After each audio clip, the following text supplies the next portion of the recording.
তুমি কি জানো, আমরা যে প্রতি বছর একে অপরকে হ্যাপি নিউ ইয়ার বলি, এই নতুন বছরের ধারণাটা কিন্তু সবসময় এমনটা ছিল না। আজ আমাদের কাছে পয়লা জানুয়ারি মানেই নতুন বছর, কিন্তু ইতিহাসে গেলে দেখা যাবে এক সময় মানুষ জানতোই না যে পহেলা জানুয়ারি বলে কোনো নতুন বছর আছে।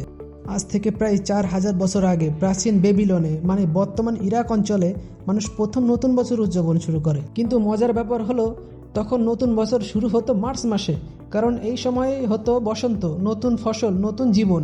সেই সময় মানুষ নতুন বছরে দেবতার কাছে প্রতিজ্ঞা করত ভুল শুধরে নেওয়ার, যেটাকে আজ আমরা বলি নিউ ইয়ার রেজলিউশন। তাহলে প্রশ্ন আসে, পয়লা জানুয়ারি নতুন বছর কোথা থেকে এলো? এই পরিবর্তনটা আসে 46 খ্রিস্টপূর্বাব্দে।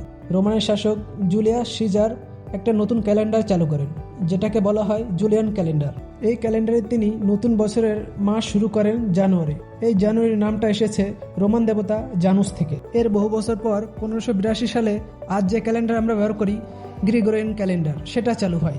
এরপর থেকেই ধীরে ধীরে পয়লা জানুয়ারি পুরো পৃথিবীর নতুন বছরের দিন হয়ে যায়। তাই আজ যখন আমরা একজন আরেকজনকে হ্যাপি নিউ ইয়ার বলি, এটা শুধু তারিখ না, এটা হাজার বছরের ইতিহাস আর নতুন বছরের শুরু করার একটি আশা।